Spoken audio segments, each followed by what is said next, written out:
But the president cannot respond to Rigathi Gachagua. We all know that. The president has remained quiet even since the issue of impeachment. He did not even talk about it. He left it to other people to deal with it, to his allies to deal with it. And now he has a new DP, a DP that is supposed to be on the front line in defense of the president. But the DP is a no-show at a time that the president needs him most. I'm getting the point. Which tells you this. Professor Kithure Kindiki, while he was given the mandate to defend to deny the abduction. Full and wonderful people, I hope you're doing good. You're doing great from every corner of the country that you are watching the Kenyan Daily Report TV from. And as of right now, there's a certain story that has currently been ongoing for some time on social media. And allow me to say that I am sorry. It has been long since we did a video like this, where we get to analyze the political happenings in the country one-on-one.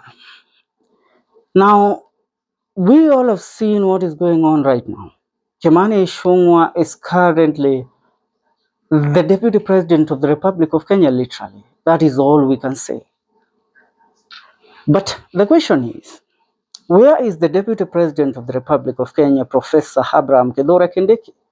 That is the question that a lot of Kenyans have been asking. Today, being on the 3rd of January 2025, it has been a hot day, a very hot political day. You also what happened in Bungoma today, where the mother to the current National Assembly Speaker, Honorable Moses Wetangula, together with his brother, the current Member of Parliament of Westlands, Tim Onyonyi, where Kimani Shunga had a direct exchange with the current governor of Trans Nzoia, that is Governor Honorable George Natembeya, where he accused George Natembeya of abductions and also the killings, and mostly pointing back to back in the regime of President Uhuru Muigai Kenyatta. Now come to look at it in another dimension. A few days ago, it was rumored that the current Deputy President, Professor Kithure Kindiki, has had a fallout between him and President William Ruto, together with President William Ruto's allies, mostly from the Rift Valley region, and mostly President William Ruto's personal aide, the man himself. We all call him the man behind the mask, or the man who is President William Ruto's shadow, that is Farouk Kibet. It was claimed that a meeting was held in State House where Kithure Kindiki did not agree with what Farouk Kibet wanted, and that triggered an altercation that became physical, where Kithure Kindiki is said to have been slapped by Farouk Kibet, leading to a lot of speculations on social media. And one, Dennis Itumbi, came out trying to clear the air, saying that there is nothing like a fallout between the DP and the president. But look at the situation right now. Kithure Kindiki and Honorable Moses Wetangula are very close associates. And today, every person that is a close ally to President William Ruto was attending the burial of Moses Wetangula's mother. But there was no show of Kithure Kindiki there. Kithure Kindiki was not there. And not only that, Kithure Kindiki was not also in any other function all over the country, which means he should have accompanied the president, and he should have been there today to defend the president. The work of the deputy president, sometimes, he is the one that is supposed to take the bullets or to take the stones that are thrown at the deputy president. I mean, at the president of the Republic of Kenya. When you look at the current situation of the country, a lot of things have been going, and one of the most discussed about topics in the country right now is the issue of abduction. The issue of abduction became even the bone of contention between President William Ruto and Professor Kithure Kindiki. And Kithure Kindiki, when he was called to a meeting by President William Ruto together with his aides and advisors, he was given the mandate and the job to go ahead and defend the president and defend the government against the abductions that are currently happening. Do the work that is being done by one Kimani Shunga right now. Have you seen that? But Kithure Kindiki declined that.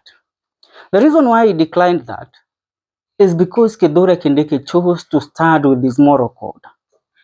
As a deputy president that was just given the position recently by President William Ruto, many expected that Kindiki will be the man that will be singing the praises about the president, will be the man that will be attending following President William Ruto everywhere he goes and defending anything that is thrown at the president. Recently, the former deputy president or the impeached deputy president RIGATHI GACHAGUA has been going head on with the president and the government at large. But the president cannot respond to RIGATHI GACHAGUA. We all know that. The president has remained quiet even since the issue of impeachment. He did not even talk about it. He left it to other people to deal with it, to his allies to deal with it. And now he has a new DP. A DP that is supposed to be on the front line in defense of the president. But the DP is a no-show at a time that the president needs him most. I'm getting the point. Which tells you this. Professor Kithure Kindiki, while he was given the mandate to defend to deny the abductions, he refused. According to Kindiki, or according to the inside statements that we have been given lately, he said that Professor Kithure Kindiki was told, it's about time now you do your work. And your work is defending the president and defending the government against the allegations that are laid upon it. But Kindiki said, how can I defend the government? Or how can I buy the bonga points around the Mount Kenya for me to be an influential figure in the Mount Kenya region politics, while you people are abducting the children of these people that are currently attacking the government? And that was the turnoff. And when Farouk Kibet realized this man is not going to take the mantle, he is not going to defend the president, he is not going to strip himself of the moral code that he holds, then he had the second option. And that option is none other than Kimani Shunga, the member of parliament of Kikuyu and also the current majority leader in parliament. And Kimani Shunga has been known to be a man that is ready to do anything as long as it pleases the president. It doesn't matter what he says, as long as he is in defense of the president. And that is what he has been doing. The other day, even before today, he was denying those allegations live on television, where he said that these allegations are just cooked up stories, yet the young men and women that are said to have been abducted are hiding in Airbnbs together with their girlfriends. A very blunted lie that every Kenyan saw through it. But he has been given the mandate. He is the temporary deputy president of the Republic of Kenya. And that is why you had him live on taking, he holds a very minimal role compared to that of a governor. He is just a member of parliament. So you can't compare him to Natembeya. He is a head of a constituency. Natembeya is the head of a whole county, and that is the Trans Nzoia County, one of the biggest and most populated counties in Kenya. And not only that, Natembeya is an experienced law enforcer. He was a police officer. Apart from that, he was a regional commander. So a member of parliament like Kiman Shunga live on in front of the president and the speaker of the National Assembly, telling and pointing out Natembeya live and telling him, shame on you For you are the one that are abducting these kids. Shame on you that you didn't speak during Uhuru Kenyatta's time while you were the regional commander, yet you are the one that were abducting hundreds of young men and women who are, you were involved in killing them and dumping their body in Rivayala. The gut, you all heard it. It spoke in a lot of volume telling you that this man has been given the mandate. This man has the full protection of the president and also the government at large. So this tells you that he is the acting deputy president of the Republic of Kenya. And that is why Kithure Kindiki has avoided key events that are attended by the president, including today's burial of Moses Wetangula's mother, the state dinner, the New Year's Eve state dinner that was organized by the president in Kisii. He was not there beside the president. Not only that, a few other events even before the state dinner, the deputy president was a no-show. So, which tells you, even if they deny publicly that Kithure Kindiki is currently working in conjunction with the president for the betterment and delivering to the people of the Republic of Kenya, Kindiki has decided, you know what, instead of me, as a professor of law and a man that has really dedicated his life in serving the Constitution of Kenya, it's about time now I defend myself and show these people that I also have a say. You didn't give me the title as a deputy president just for me to be a Mr. Say It All, a Mr. Do whatever we tell you. And he told the president, it's either you respect my opinion or just let me be. And once he did that, Farouk Kibet decided, you know what? We are not going to continue with these shenanigans. Your roles are going to be handed over to another person, and that person is the person that has always been ready to defend the president and the government and the administration of Kenya Kwanza. And that is none other than Kimani Shunga. We have all seen that. So, another thing that the deputy president refused to do is to attack and respond directly to the allegations that are brought by the impeached or former Deputy President Rigathi Gachagua. You know, the claims that have been brought up by Kiman Shunga right now that Gachagua is the man that is masterminding the abductions together with George Natembeya are allegations that the Deputy President is the one that is supposed to address the former DP. Tell him, live on. We know what you're doing. We have the intel that you're the one who is pressuring the youths to get back on the street. But this man has decided. Gachagua was my brother. Even before the whole thing, we supported President William Ruto together. We did everything in our power to see that that Ruto becomes the president of the Republic of Kenya.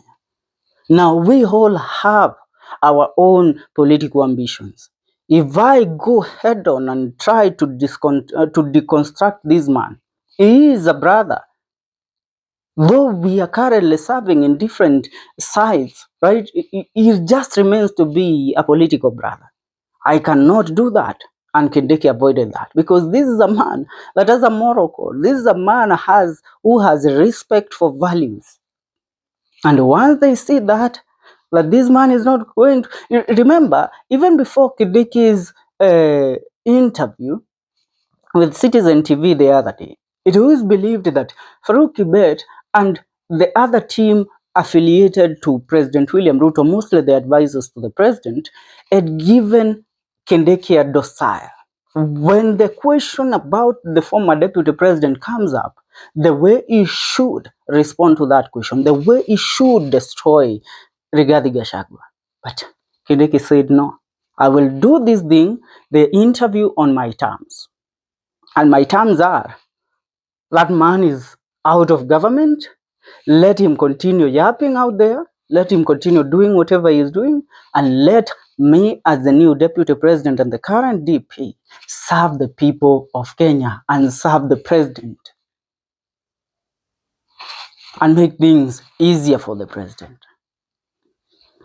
But these people don't want that. They want him to destroy the career of Rigathi Gachagua so that Kithure Kindiki, can try to get the influence from the Mount Kenya region, to build up his influence in the Mount Kenya region, to become a kingpin of the Mount Kenya region politics. But he is being told that it must be rough. You can't go easy on this man because he is a bulldog, that he is ready to destroy President William Ruto.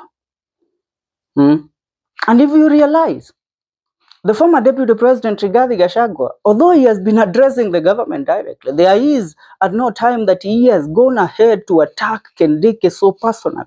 There is no time that he has addressed Kindiki so intimately and tried to destroy him, which tells you that these people have a clear understanding between them. When you come to the other side, the reason why Kimani Shunga has been dedicated with these roles is because Kimani Shunga was even the one that began the rumor and the said move of impeaching Rigathi Gachagua. So you all understand the point to where we are coming from. Yeah, that's all I have for you for now. Now, when we look at Kithure Kindiki and how he respects his moral code as a professor of law, I tell you, these people like Kithure Kindiki are people like, even if you force them, it's so hard for them to break that moral code because they have lived with it the rest of their lives. Look at one Kalonzo Musyoka. Kalonzo is the opposition leader, but he is somebody that has studied law. He is a senior counsel, a respected elder. He is a former VP, but he avoids to speak ill most of the times. He avoids to abuse the president. So when you compare, Raila Odinga as the opposition leader, he used to tell Ruto, bwana mimi ndiye nilikufunza siasa. What can you tell me? Raila Odinga is a man that ukimguza na ukijaribu kuinterfere na vitu zake, he will show you dust. Those are not people. Raila Odinga is not Kindiki nor Kalonzo Musyoka. Those people stand with the moral code. Kimani Shunga does not respect he doesn't have a code to follow, and that is why he's best suited to be given these roles as a DP, as a temporary DP, to deal with the opposition and Rigathi Gachagua at large. For Kindiki, he will just remain behind as a shadow. Only a few times from now on, Kindiki is going to show up openly. Only a few times you will hear him address claims made by Gachagua nor the opposition. For him, he wants to work. Now, can he work under these circumstances? The question we leave it for us to discuss it another day and see if he will really stick to his code and continue delivering instead of fighting the fights that he is being told to fight. For now, that's what's up. I remind you that this is the Kenyan Daily Report. Please make sure you subscribe to our YouTube channel for more news and more updates.